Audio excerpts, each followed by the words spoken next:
Hi, I'm A.J. Hoge. I will be your teacher during this entire Effortless English pronunciation course.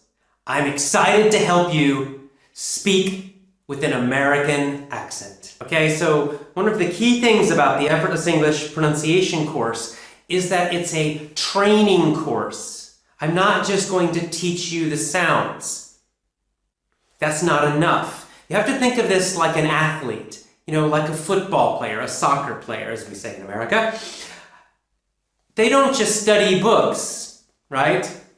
A great soccer player does not just read books about soccer to become great. No, what do? They go out onto the field and they practice the skills. They're actually using their body, practicing the skills to become good soccer players or great soccer players. Well, in fact, pronunciation in many ways is a physical skill. It's almost like a sport, right? You have to teach your tongue to move in a certain way and teach your mouth muscles to move in different ways. And the muscles in your throat have to learn to move in a different way. And you can't get that skill just by reading a book. And you cannot get that skill only by listening to me on the video. You have to practice, and that's why the training audios are so important. And that's why I say this is a training course, because it's daily practice. It's a method of practice.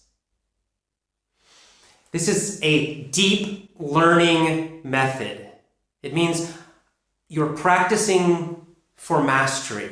You're practicing to get those skills so that your skills get better, not just to know. It doesn't help if you just know, okay, my tongue has to go up when I make this sound.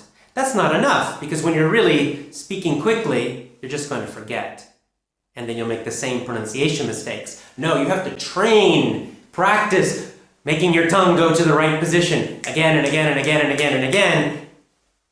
Eventually, it will become a habit. It will become automatic, but it requires practice. And so that's why every unit, 5 days. So you repeat the same training audio for 5 days.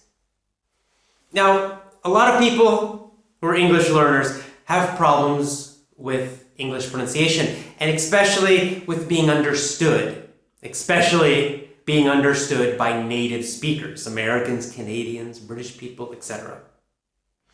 And I know that a lot of learners worry about specific sounds. Some people it's the R and the L sound. For some people it's the TH sound. For some people it's different vowel sounds. But what most learners don't realize is that the biggest problem of all, the reason that people don't understand you, it's usually not some small specific sound. It's actually something much bigger, and that is rhythm. Rhythm. Because every language is like music. It has its own music, right? Japanese has a certain rhythm, a certain music. Spanish has a certain music or rhythm, and so does English. And probably the biggest problem in pronunciation for most learners is that their rhythm is completely wrong. When you speak in a strange rhythm, native speakers struggle to understand you. They have a difficulty understanding you. So, for example, Japanese can be kind of that's what it sounds like to me. So if you speak English like that, with this kind of rhythm, it sounds very strange, and especially for American, Canadian, it's hard for their brains to understand it, much harder. So getting the rhythm, the music of English correct, it's a huge improvement. It will help you be understood much, much better. Pitch and volume. What is pitch? What is volume? Pitch is really the tone. That means, if you think of music, right, we have tones that go higher and tones that go lower. So it's the highness or the lowness. Now in music, they have musical notes, you know, A, B, C, and they have scales, you know, da, da, da, da, da, da, da, da, da. In music, you have that. Well, guess what? In language also, if you listen carefully to English or any language, you will hear that the speakers will sometimes go up and sometimes they go down. Now, every speaker is a little different. Some people have higher voices, some people have lower voices, but the changes in pitch, the rise and the drop, can be important. In some languages, these changes in tone or pitch are super important.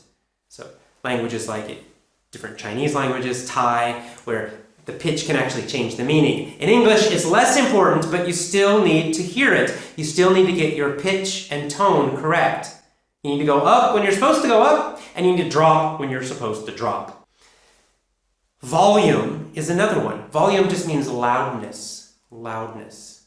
So again, in speaking, sometimes we'll say certain words or phrases more loudly.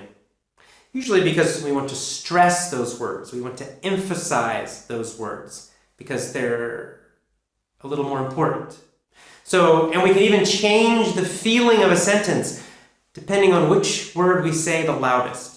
The truth is, in natural, real conversations, we often combine words. We push 2 words or sometimes even 3 words together and we say them like one word.